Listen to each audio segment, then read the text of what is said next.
I wanted to pop in here really quick to mention that VA to 60 days is opening up this month. That's right. You heard me. No longer am I hiding behind my fear. I'm actually going to open a course that I've been thinking and talking about releasing myself for a long time. What is a virtual assistant? It is someone who helps anyone online prolong, expand, enhance their business with things that you can do for them at home. So that could be a business that is a brick and mortar business, or it could also be a business that someone is doing online and they need to free up some of their time. There is literally a list of 100 things that you could do and offer as a virtual assistant that range anywhere from email management to social media management, website design, invoicing, customer service. The list goes on and on and on. And after so many years of women asking me how to expound their business and also how to create a business from home, I thought a virtual assistant is truly the answer to both. And so I have created this all-inclusive 7-week program where I will take you step by step, ins and outs of how to create your own virtual assistant program. Here's the thing. This is the first time I am releasing this offer. And so this is a beta launch price. It will never be this low again. If you're interested in that and you think that this is something that could be a good fit for you, you want to be able to be your own boss, create your own hours, be able to stay at home and be with your kids and do the thing that you love the most, which is being a mom, but also have something for you and more spending cash, come to my free webinar that's actually happening on June 8th, 9th, and 10th. They will be live, and I will be walking you through what it takes to be a successful virtual assistant and what kind of a commitment and opportunity that is for you. And I promise you, it is such an incredible opportunity because more than ever, businesses are growing, thriving online, and also finding outsourcing for wonderful employees like yourselves that can call the shots, pick the clients that you want, and also create an opportunity for you to grow a business that you love. This really has been a passion project. My husband keeps asking me again and again, why are you doing this? And truly it's because I want to gift other people the same opportunity I've had to develop and grow a business from home and have the luxury and the privilege of being at home with my kids. So if that sounds like something that appeals to you, I would love it if you join me. Hop into this webinar. There are so many incentives for showing up live, free bonuses. So I hope that you will do that. Come to camillewalker.co to learn more, and I can't wait to see you there. At-home learning has been nothing but hard. Okay, I'm kidding. It's not all hard, but it's not easy. And as a parent, it can be really easy to feel like you're screwing it up and you're not quite there with giving your child the patience or the experience that they need to have the best learning environment possible. If this description sounds like you, or you feel like you could use a little more assistance, you're going to love today's episode with Dr. Jessica Bennett. She is the founder of the Mindful Literacy Practice, a tutoring company that specializes in teaching and reading for children with dyslexia and ADHD. She has taught in the large urban district, a state run for the School of the Deaf, and a small suburban district. She has conducted research in large urban district and charter schools. And through the role of Battelle for Kids, she had the opportunity to author and lead trainings for teachers in districts all over Ohio in the behalf of Ohio Department of Education. She has coached teachers, taught and written peer-reviewed journals, and is a very experienced presenter when it comes to teaching both for parents and for teachers all over the country. It was only going through the pandemic and really being pushed out of her comfort zone and rallied by women and others who have gone before her that gave her the bump to do it herself, to teach and to educate and to help all of those around her to create a better environment for herself, her mind, and also her students, but most importantly, for her own family and children. Let's dive into her story and to share with you today how you can help overcome overwhelm and anxiety that comes to helping your children learn from home.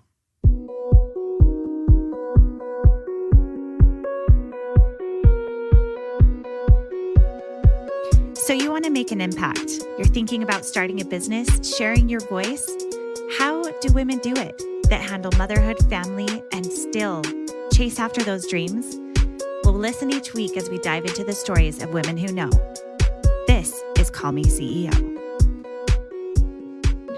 Welcome back, everyone, to Call Me CEO. This is Camille, your host, and today I am so thrilled to have Dr. Jessica Bennett here with us, who has created Mindful Literacy Practice, an online solution for helping parents with overcoming educational anxiety and special education, literacy, reading, and math fluency. And I cannot wait to talk to you, Dr. Bennett. It's such a pleasure to have you here today. Yeah, thank you so much for having me.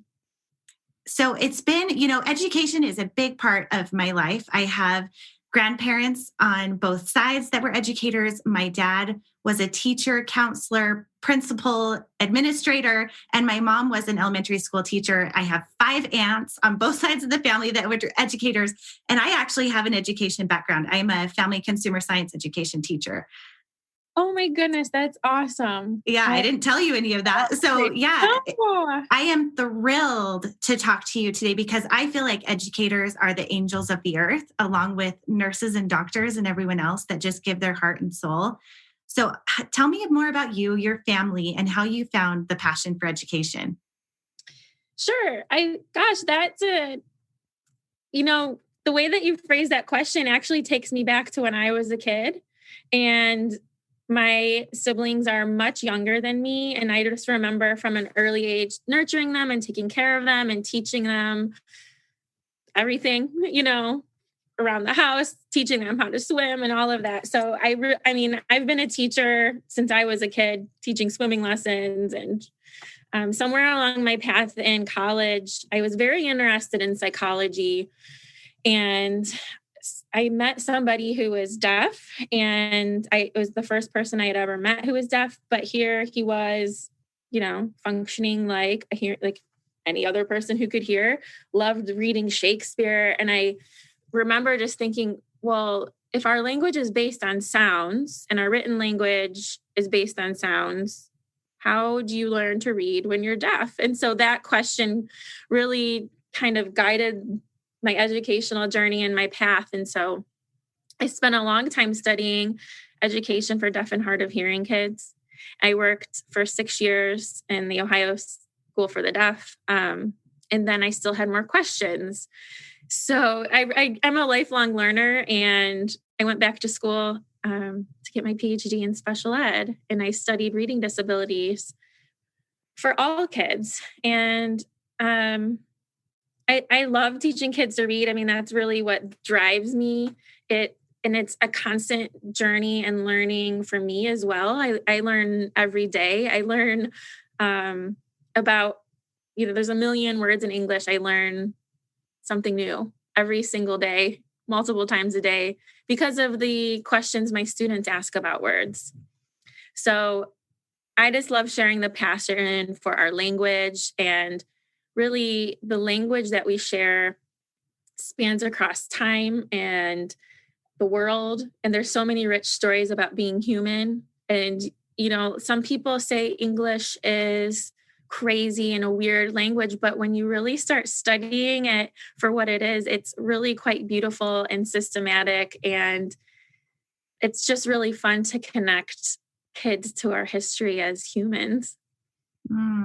I love that so much. I got lost in a library yesterday and found some old books like Robinson Crusoe and Swiss Family Robinson, and just books that I thought these stories are a connection and a history that we share. And what a gift and breadth of knowledge that opens up to us when we learn to read. It really is being able to travel all over the world through all ages of time. It is such a gift for us to be able to learn to read. And I am curious to hear about how you translated learning that practice of how language works and how children read and learn into the business that you have now. How did that transition happen? It's a great question. So after I got my PhD and spent time as a researcher, and then traveling all around the state, helping teachers and training teachers on, in Ohio, what we call the third grade reading guarantee. It's called that in most states. My family started to grow. And so this is a very much tandem story about womanhood. I remember vividly, I was about 2 hours away from home. I had a 3-month-old. I had just gone back to work. So, and I was traveling to a rural area in Ohio, and was like, okay, I have to pump in my car. Mm. And I was sitting there on a hill. And I'm like, oh my gosh, I'm pretty sure like anybody who drives by could see into the car as I'm pumping in the car. And then the daycare called and was like, you forgot to bring in nipples for the bottles. And I was just like, and I called my husband, and he was in a meeting. He didn't even answer. I was like, I can't even feed my baby right now. What am I doing 2 hours away from her? So, at that point, really, really just being aware of signs, I guess. Somebody that I had met in one of my trainings randomly called and said, this was like in October, November, we have a job opening, and this is literally half a mile from where I lived. So I could walk down the street to work. Wow. And, I mean, it was the same day. I was like crying on the way home. She's what like, a gift. Yeah. It was such a gift. She's like, would you please consider coming to work for us? And I was like, looked at my pumping bag in the car. I was like, no, I couldn't. This is my dream job. Like I would just be a fool to walk away from this job. Hung up. Like 2 days later, called her back. I'm like, yes, I'll come in. I changed my mind. So I went and worked for her in my home, in the school district where I live, for several years. And it was really eye-opening because I worked with the best and brightest teachers and students and parents. And it was a really huge period of growth for me. And again, my family is growing, and I'm having au pairs come live with us to take care of my kids while I go take care of other people's kids. And somewhere in the summer of 2019, I started tutoring just for like a very brief time. I was like, I will tutor for 2 weeks. Everyone kept asking me, do you tutor? I'm like, no. And finally, I'm like, 1 year, I was like, okay, fine. I'll tutor for 2 weeks. So, just a limited amount of time. And I realized what a huge impact it had on kids, and kids who were living in a school district who had pretty much unlimited resources, the best and brightest teachers, and here they are getting private tutoring in the summertime. And I thought, wow, this is really making a difference. My heart went back to the many children I've worked with that had very limited resources, including their basic needs sometimes weren't taken care of. And I just felt like, we need to get this type of care to kids all over the place, no matter where they live.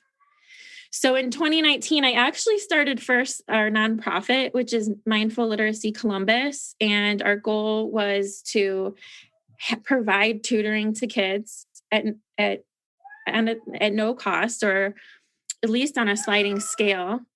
So at any rate, I thought at first, when I dreamed that dream about the nonprofit, I thought, we need a center, we need kids coming in, we need to be partnering with schools, we need teachers coming in and training teachers on the methodologies that I'm finding to be really effective.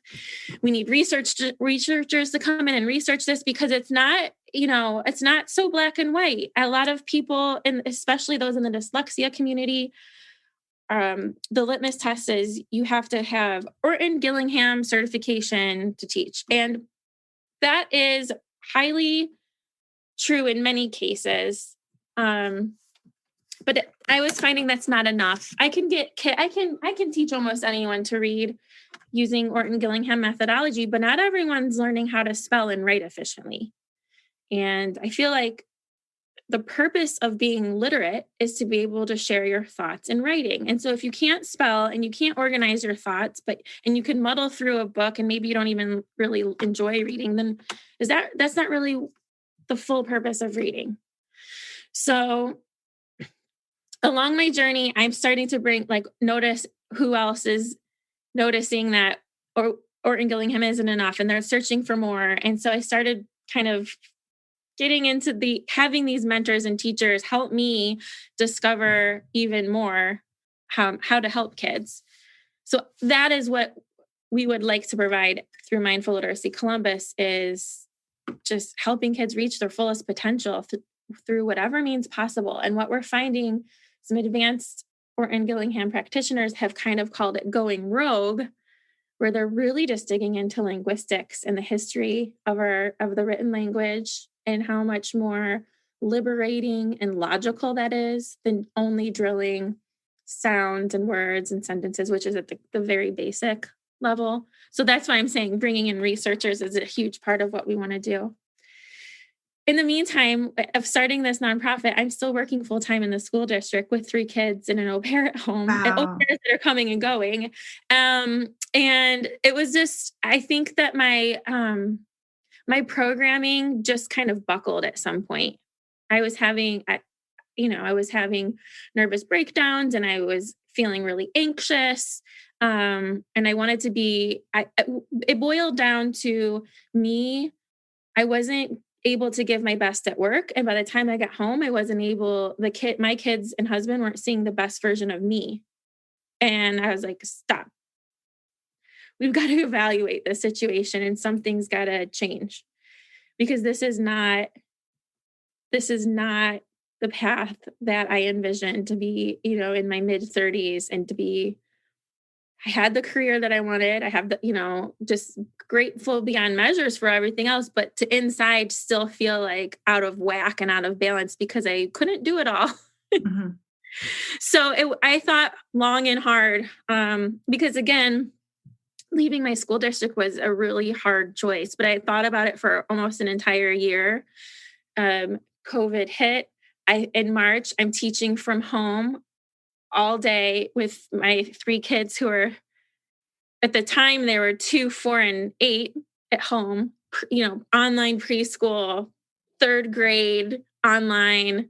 It was really intense. And I think by the time May came, this is when I kind of really, literally was on the floor in a ball, just like, okay, I can't, what am I going to do here? And then by May, I was like, I couldn't possibly leave my secure job, my, government job with benefits. I'm the insurance provider for my family because my husband is pretty much an entrepreneur. He's a lawyer, but I was like the stability of, insurance and retirement. So then, okay, summer's here. Great. Let's reset. And then sometime in July, I started feeling like anxious, mini panic attacks bubbling up again. And I thought, I couldn't possibly go back. Why would I do that to my family and to myself again? So my husband and I decided to take the leap, resigned from the school district, and opened the doors to my at-home classroom for tutoring services. And so the mindful literacy practice is the LLC version, so that can put food on the table while we're simultaneously trying to get this nonprofit, Mindful Literacy Columbus, up and running full force. So that's the story. Have you been thinking about trying to discover your why and maybe defining your purpose a little more clearly? Well, I created a free 5-day email sequence that helps you do just that. It helps you dive into who you are, what your special talents are, and even pushes you a little bit out of your comfort zone with asking questions of people that are close to you. So go to callmeceopodcast.com to access that. And I have a little sneak peek of something up and coming about how to become a virtual assistant. So if that is something that you would think you might want to do in the future, stay tuned, get subscribed to the newsletter so you can hear about all the details, because we will have special discounts for those who are subscribed to our email list. You can go there and find more information at callmeceopodcast.com or camillewalker.co. And you know what? It's really interesting to listen and think about the path that you've been on to get you to this point where you have the skill set really and the authority where you could develop not only a nonprofit, but a for-profit business that you could help so many kids who need that assistance and that help right now. And not even to talk about the parents. All the parents are needing help right now. And that is it's really perfect timing when you look at it. I suppose it is. It was pretty scary though, ripping the Band-Aid off. And I have to say this was like the climax of at least a year or year and a half of a lot of intense inner work. One of my yoga teacher, Susan Ashley Hunt, and she's almost like, I was talking to her regularly.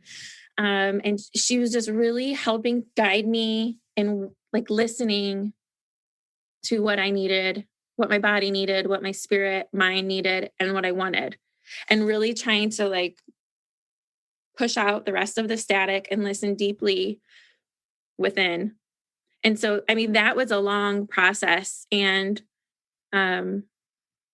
every step of the way for, really a year and a half, 2 years of trusting myself and I don't know, I feel like it takes, well, first of all, a tremendous amount of partnership, right? I don't think I would be here without my husband's support and love and faith in me.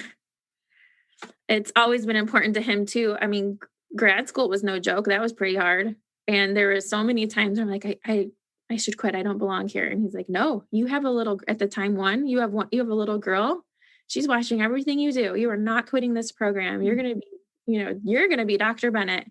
So he was my biggest cheerleader. And I think when it came time, when he saw my breaking point, I think he's like, okay, we can do this. And he's like, I know it's going to take time. He's a business lawyer. So he's helped a ton.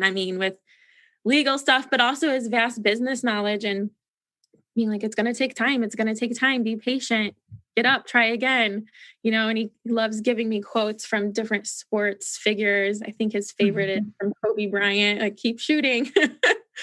So, but I think too, just being able to be the mom that I want to be right now was amazing timing for this particular business, because there have been so many moments where I'm literally working in my classroom with a student and my girls come down and need my help. And I'm able to say, oh, here. And it's like a normal for them to, and really it boosts everyone for them to have social interaction during this time. So it's kind of like a little one-room schoolhouse at this point.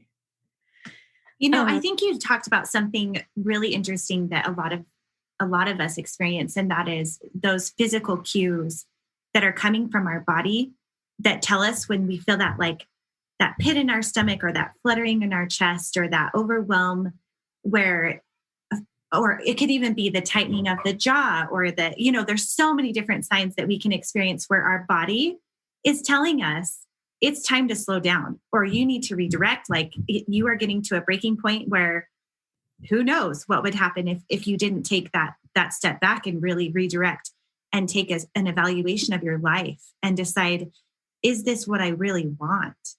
And is this something that I can adjust? And what was it for you? And I know that it took a long time, and that's how I am. I really take a long time to process big decisions like that. What was it for you that really gave you, and you referenced your husband, so I know that was a big part, but what was it that gave you the guts to do it? What gave you the guts to say, okay, this is it? Like, what was it? I'm going to start crying. There's two things that stick out when you ask that question. And so I guess on the surface level, it was having other women archetypes who had done it and they were cheering me on. Like, and these are women who, there's two who are in my field. And so like, they could have seen me as a competitor, but instead they opened their arms and said, come to the other side. You're going to be so much happier. It's going to be okay. We'll refer you clients. I promise it's going to be okay. You can do it. And that even took almost a whole year. I'd call and say, what about this? What about this? I need to know some facts and data and numbers, and they're like, all that matters is like, you just get to teach kids how to read. And that's all you have to worry about. And I knew that's my life's purpose. The other archetype that I look up to greatly is just be my yoga teacher.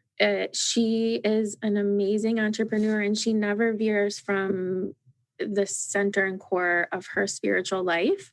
And so that was huge to me. So I remember sitting outside in the summer, meditating on vacation, and it gets so expansive for me. It's so every cell of my body and my spirit just emanate this. I just feel the life's energy when I'm outside meditating. And I'm like, I can't ignore that. I can't ignore that. And I can't go back inside to fluorescent lighting. And Sue, my yoga teacher, would always say, is this how you want to spend your prana, your energy, your life force?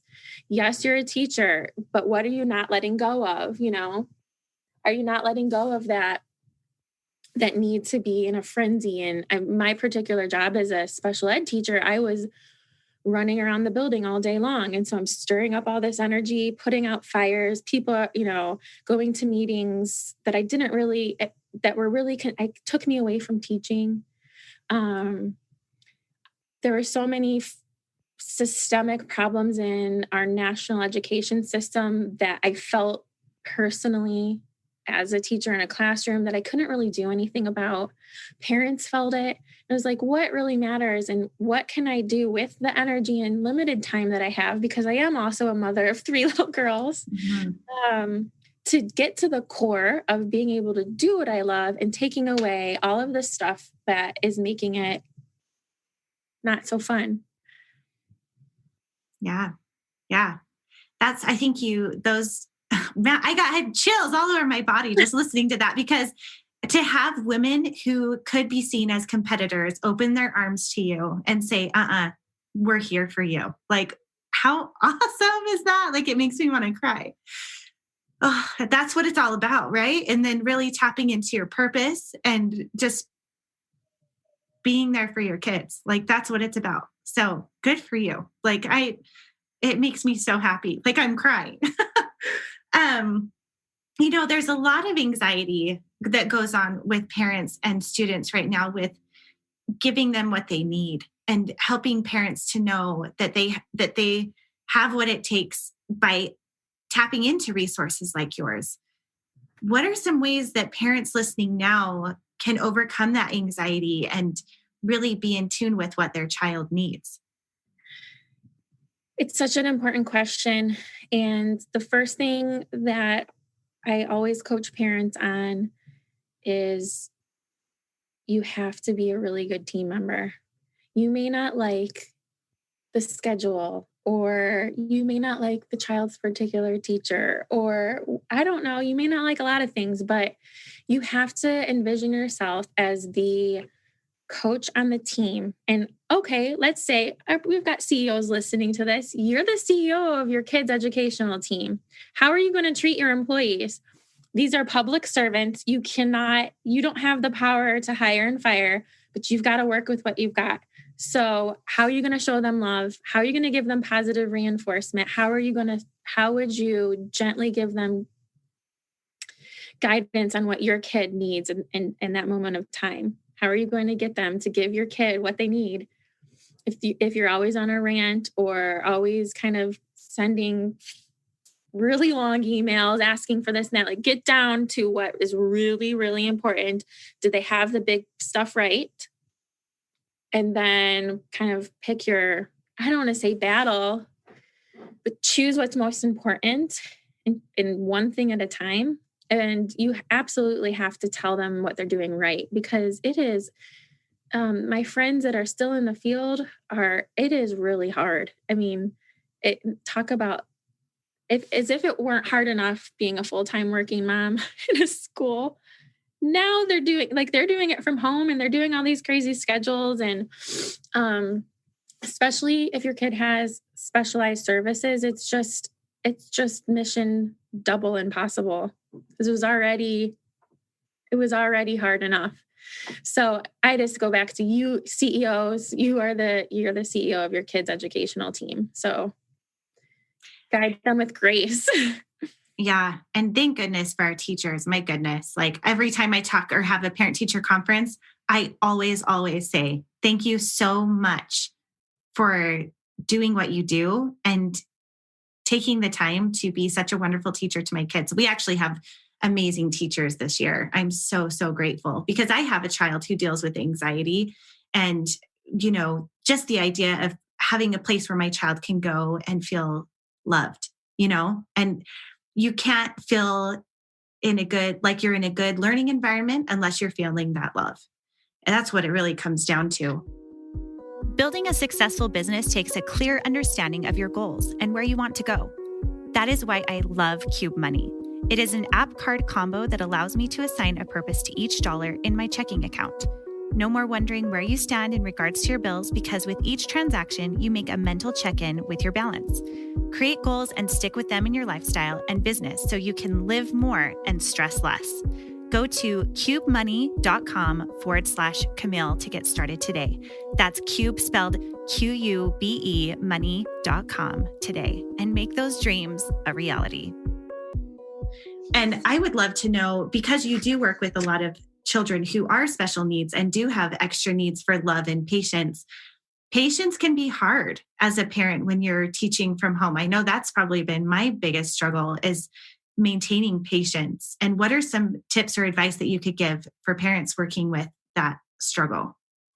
Yeah. And actually, I want to comment on what you said about getting the love at school. It's especially this year. I think that somewhere along the line, and this is coming from a lot of different interviews I've done with educators in the field, but shifting focus to the social and emotional growth of our kids right now, these kids living through a pandemic. Yeah. It was like my 3-year-old was looking through a Fancy Nancy book last night, and they were in school, and she stopped and she was like, why aren't they wearing masks? Oh my God, from her perspective, it's unusual for people not to be wearing masks in a school. Oh, she has no idea how weird this is. But I think too, part of it is letting, what can you let the academic stuff slide? Because they'll recoup. Kids are resilient, but they absolutely need to feel that love and support and be part of a community. Yeah. So now I forget your question. Yeah. So helping parents to find more patience. Oh, patience. Oh my gosh. This is so hard for me. I have unlimited patience for my students. So I do have, we have online tutoring programs, but I also see, I don't know. I tried to create a boundary where I was only tutoring 20 hours a week, but I'm somehow up to almost 30 because I can't turn people away. And I refer them. I have built this team of tutors and I refer when I can, but sometimes I can't. Anyways, I have patience for them all day. I find it really hard. I just kind of want to give you maybe a peace of mind. It's way harder with your own kids. It's way harder. I think understanding how our brains are functioning right now, being at home working, is putting an enormous tax on what we call the executive function part of our brain, which is our control center. So as if moms didn't already have to, keep multiple plates in the air going, now we're like also having the plates with our feet. So true. Here's a great example. Last night I was on a call we submitted a grant application for profit a couple of weeks ago, just a letter of intent. This was like the first time we got a call back, basically saying, we want to jump on a call with you just to get to know you, to see if you can go to the next phase of the real application. I was like, okay, great. This is a huge step. This is something to celebrate. So I'm like, girls, I have a call. Just keep it quiet. Just, I need to focus on this call. Well, I was focused so hard on what the woman was saying from the foundation that my 9-year-old decides it was a great time to come up and start asking me if she could go to a friend's house, which we haven't been going anywhere. So I felt like, what in the world? She's taking advantage of me right now. I cannot even have a conversation about this, So I knew my brain was about I couldn't break focus on this lady, because I'm trying to learn from what she's saying. She's kind of coaching us through this grant writing process and giving us other leads, and I didn't want to interrupt her because she's giving us her time, So I was just like, I gave my daughter the hand. Oh, I know the hand. Yeah. she took that to mean, because I wasn't even like hearing her words. I was just like, She just kind of left the house with her friend. And I was like, oh no, she didn't. But I just kept on going with my meeting. But I feel like it takes practice to have patience. I mean, I was able to let that like slide off my back, like water on a seal, but there's definitely been other times with my 5-year-old who through COVID, we've discovered, no, she's probably got ADHD. And, I think I'm better with school age kids. I think toddlers and preschoolers can be really tough for me. But I think just knowing to separate, we have to stop and only do one thing at a time. So I could have said, can you hold on a second, mute, then dealt with her. But I was kind of trying to teach her not to interrupt me. But like with my little ones, I think the patience comes from having a really strong bond with them and just giving them attention, even in like little bursts throughout the day. Yeah. Hey, would you sit down for 5 minutes and do this puzzle with me? Would you help, they even like helping me do chores, but I think that I have more patience when I have more quality time that I've spent with them. So I notice when my patience is thin, it's because I haven't like taken time with just them. They're probably seeking my negative attention at that point because I haven't been giving them positive attention. Totally. Yeah. That's actually, I created a journal called Time for Us, and it's meant to be a 5 to 10 minute journal for kids ages 2 through 12 to do with their parents, because it gives them that concerted effort and that focused time. Because I found when I really take time to make time on purpose with them, they're much more accepting of me when I have a minute where I'm like, not right now, because they know that I make that time for them. So it's just that balance. Like, okay, just wait a minute and we will have our special time too. Yeah, totally. Yeah. So, I also think having patience, I have to have time for myself every day. Yes. And I have to schedule it, and my needs have changed over the last year. Lately, I've been just really into CrossFit, and I won't get it done unless I go at 6 a.m. So I have way more patience for my own kids throughout the day if I have the energy release in the beginning, but that's just me. Good for you. That's so awesome. CrossFit is intense. And I think any kind of in mindfulness too, I know you're huge into that with, really being in tune with what your heart and your body is telling you. So it sounds like you have a really good balance of like getting that energy out, like that intense training and the quiet and the peace too. Yeah, for sure. It's funny because before this I would say like the past 6 or 7 months, I was doing less intense exercise and I was sitting and meditating a lot. I just and that's what I needed at the time. I was really anxious, so I needed to bring the energy down. And now that I'm more balanced, I can go out and get my intense exercise. But what I've been doing, I had a coach at the gym the other day. Are you okay? Because what I've been doing is I'll do the intense, exercise. And then when we have any amount of time, 60 seconds rest, I'd go onto my knees and that's when I get my little meditation in. Oh, so 2 for 1. It's a 2 for 1. Work hard, rest hard. I'm like, I'm fine. You'll know I'm in trouble if I'm swearing. I'm okay. That's awesome. Well, it has been such a pleasure to speak with you today. I know that you have so much to give and so much that people listening today can tune in. You actually have a quiz on your website where people can check in and see if their child is at the right level. So can you tell our audience like where they can come to check in with that and with you and know if their child is on track?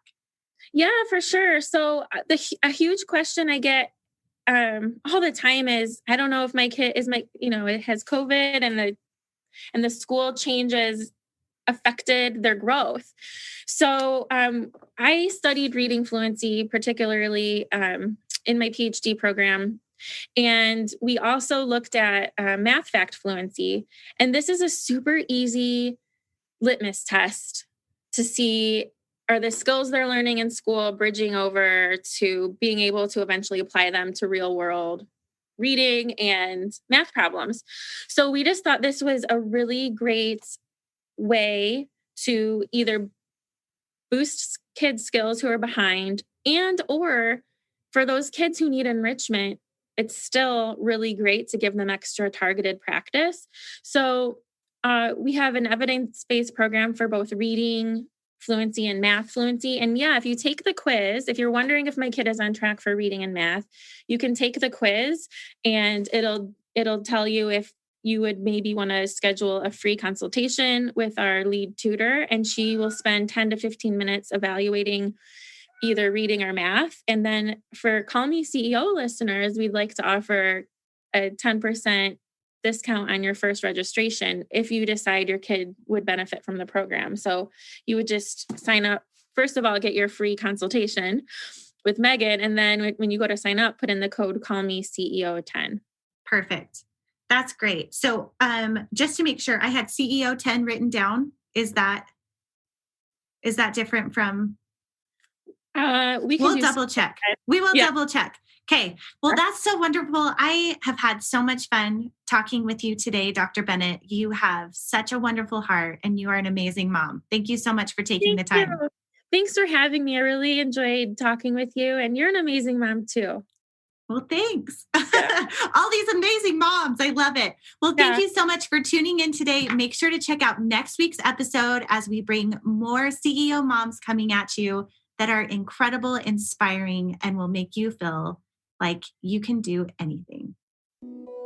I hope that you found something helpful that helped you to have encouragement to chase after your dreams, or also tactics and tools to help your child to learn from home. If this is something that you want to learn more about, you can actually take a free quiz on their website at mindfulliteracypractice.org to know if your child is up to snuff with where they should be with reading and math fluency. And if you decide that you do want to take the course, the code is actually CEO10 for 10% off. I hope that you found today's episode helpful. If you did, please share with a friend, leave a rating and review, and connect with me on Instagram at Call Me CEO Podcast. It is because of you that I keep going, and each rating and review and DM that's sent to me means the world. Keep on plugging away, you CEOs. I am proud of you.